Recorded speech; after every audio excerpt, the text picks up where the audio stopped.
Hi, Goddess of Love here. Again, kamusta kayo dyan mga goddess ko? So, yeah, another reading na naman tayo today for the fire signs. So, may langgam, yeah. For the fire signs, Aries, Leo, and Sag, no? So, kamusta kayo dyan mga fire signs natin dyan? So, tignan natin, no?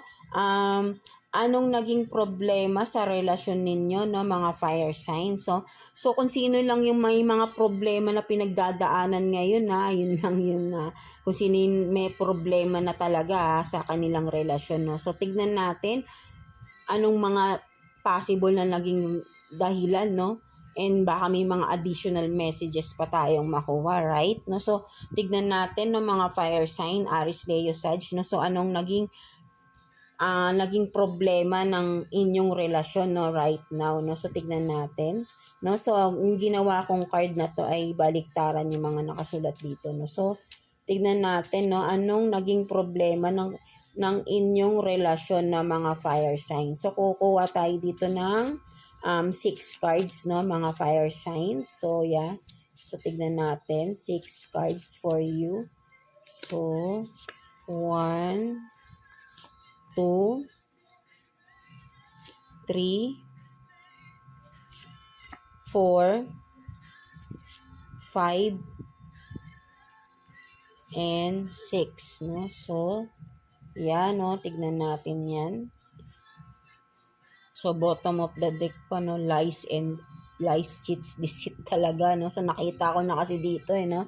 So, you have this, no? Fruit, chats, no? Baliktad pala, no? SMS, ano ba yung dapat dito? SMS. Yan, no, mga fire sign. But then, no, fruit, no, so may mga nakita na rito mga chat, no, mga chat messages, no, siguro, no. So and then long hair, no, short lady, and ano to, irresponsible, no, obligation, justice, court, looking for chatmates, no, talaga, no, ito yan, no, and then single parent, no. So yan, no. So maybe for some of you fire sign, maybe ay pwedeng naghiwalay na kayo or maghihiwalay na kayo. Meron ng justice dito, may court issues, may legal matters na dito, no. Maybe for some of you nagpa-file na ng annulment, no, mga fire sign, no.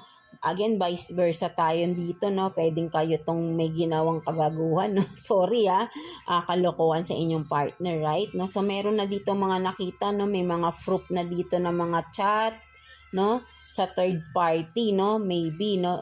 Yeah, talaga, no.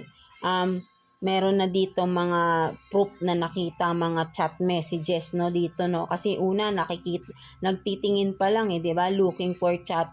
Ito nga, no, may mga nagpo-flirt dito, no, looking for chatmates, no. So to talaga, no. So dito nag-start yan lahat, no, looking for chatmates, no. So yan, no, hanggang sa yun na, no, naging third party na talaga, no, something like that, and nawili na siya doon, no. So maybe ang third party is long hair na hindi katangkaran na babae. So palagi to lumalabas, no, sa earth sign and sa water sign din lumabas din to, no. So maybe isa lang ba 'yon? Yeah, 'di ba? So yan, no, long hair na hindi katangkaran na babae, no. Maybe ayan yung third party ng kung sino man, no, ng person nyo, no, mga fire sign, no, or ikaw to, no, fire sign. So again, no, vice versa, no. So yan, no, kaya yun nga, may nag-umpisa sa chatmate, no, naghahanap ng ka-flirt, tapos yan na, may nakita na, no. So nagtuloy-tuloy, 'di ba? Magkatapat pa, oh. Nagtuloy-tuloy, 'di ba?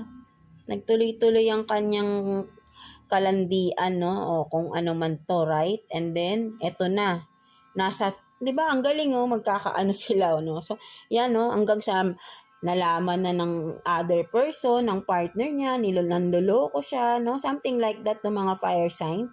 Dahil eto na, may mga proof na, may mga messages nang nakita, proofs, no, something like that, kaya meron ng nagdedemanda, no? May demandahan na nangyayari dito for some of you, or for some of you fire sign ay mangyayari pa lang ito, no? Magkakaroon ng demandahan, no? And then kung may mga anak kayo, syempre, child support din ito, no? May justice na no? So meron na talaga rito, no? Or magkakaroon, 'di ba?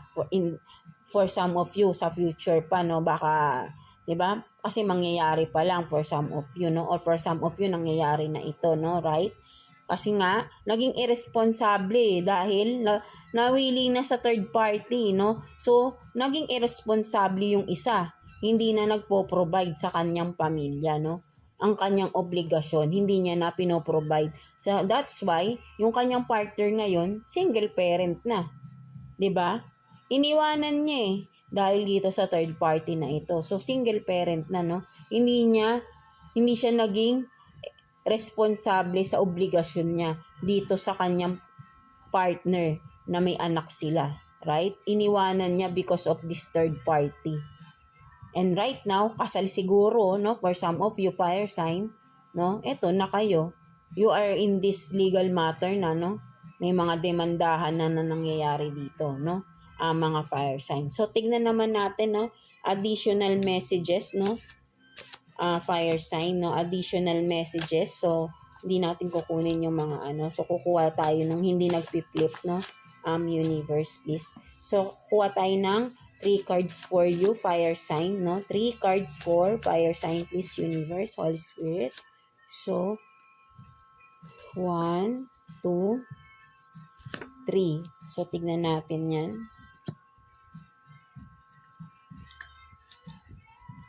So, 'di ba, meron talaga dito, no, liar, backstab, no, not true, arrogant, bastos, 'di ba? Disrespect, no, sex based, no. So, etong third party pinili niya is only for sex based lang talaga, no. At hindi ko alam kung seryosohan na ba rin sila niyan, no.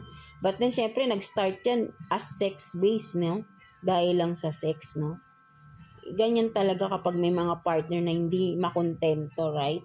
Sisirain mo pa yung pamilya mo, no? Iiwanan mo ang obligasyon mo doon sa tao, sa partner mo na sinamahan ka ng ilang taon, na tulungan kayo, no? For sure. Inalagaan ka pag may sakit ka, tapos iiwanan mo ng ganito-ganto lang, no? Mga fire sign, right? So talagang meron ditong liar, no? May talagang nag-backstab dito, no?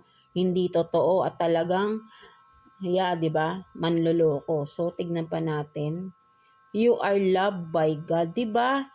Mga fire sign, kung sino man kayo na niloko kayo ng person nyo, mahal na mahal kayo ni God, kaya wag na kayong malungkot, no? Masakit 'yan. Ay, alam ko masakit 'yan dahil nararanasan ko din 'yan. But then for sure, 'di ba? Malalagpasan nyo rin 'yan, mga fire sign, no? So wait lang. So 'di ba? Kaya wag kayong ano, no, 'di ba, yung mawalan ng pag-asa, right? Because si God nandyan sa inyo. Nakikita ni God kung gaano kayo nahihirapan, right? 'Di ba? Magdasal lang kayo, malalagpasan rin natin yan. Nakisali, no, right? So, what else? So, you have this, diba? Glow up, no? Glow up, major changes, and attraction, positivity, no, right? So, ito ka, no? Siguro, for some of you, nakaalis na kayo sa ganitong sitwasyon, and now, you are this, no? Glowing up, no? Major changes, no? So, nakafocus kayo sa sarili nyo right now, no? So, tama yun, no?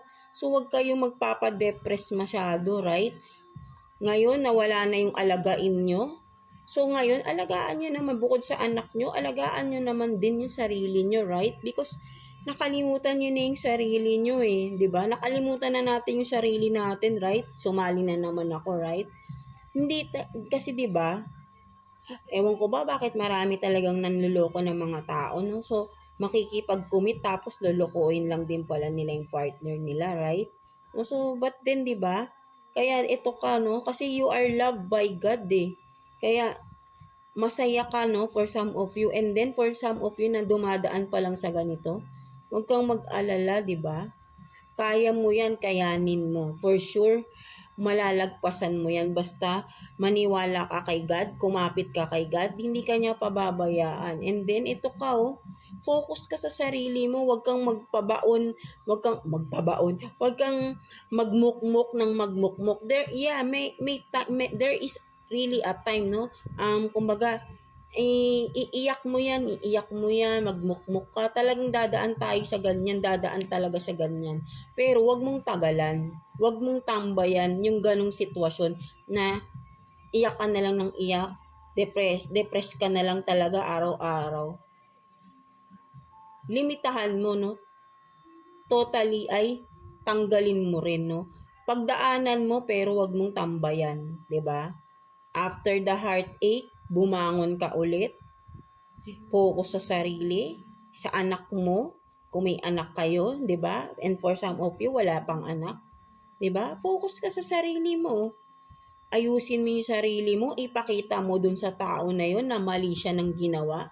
Ipatunayan mo sa sarili mo na hindi mo kailangan ang tao na yun. 'Di ba? Si God lang ang kailangan mo. Sapat na, no? For some of you. And of course, in the future, makikita lahat ni God yung pagsisikap mo para ibangon mo ulit yung sarili mo. And for sure, may reward sa'yo si God. Bibigay niya sa'yo yung tamang tao na hindi ka niya sasaktan. 'Di ba, mga fire sign? So, maniwala lang kayo talaga sa sarili nyo na malalagpasan nyo na ito. And with God, mas lalakas pa yung loob ninyo, right? Patatatagin pa ni God yung inyong determination to move on, no? To move forward, no? 'Di ba? Magkakaroon ka pa ng time para to reach your dreams na hindi mo nagawa nung time na may karelasyon ka pa dito sa walang kwentang lalaki na ito, right? Babae, lalaki, no? Whatever. No, 'di ba? With God, hindi ka pababayaan, 'di ba? Lumabas, 'di ba? Nakikita mo naman, right? Mga fire sign. So, yeah, 'di ba?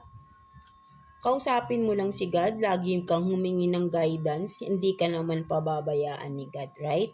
So, yeah, that's it for you, mga fire signs natin dyan, no? So, yeah, I hope na alam ko may makaka-resonate talaga dito, no, sa reading natin today for you, fire sign. And talagang wag kayong susuko, no, sa hamon ng buhay. So, palaging may pag-asa, no? With God, there is always hope. With God, the impossible will be possible, right? There is nothing impossible with God. Basta may faith ka lang, mangyayari yan. Right? Kapit lang tayo, mga fire signs. So yeah, that's it for you, no? And God bless you all, fire sign, and thank you for watching, fire signs.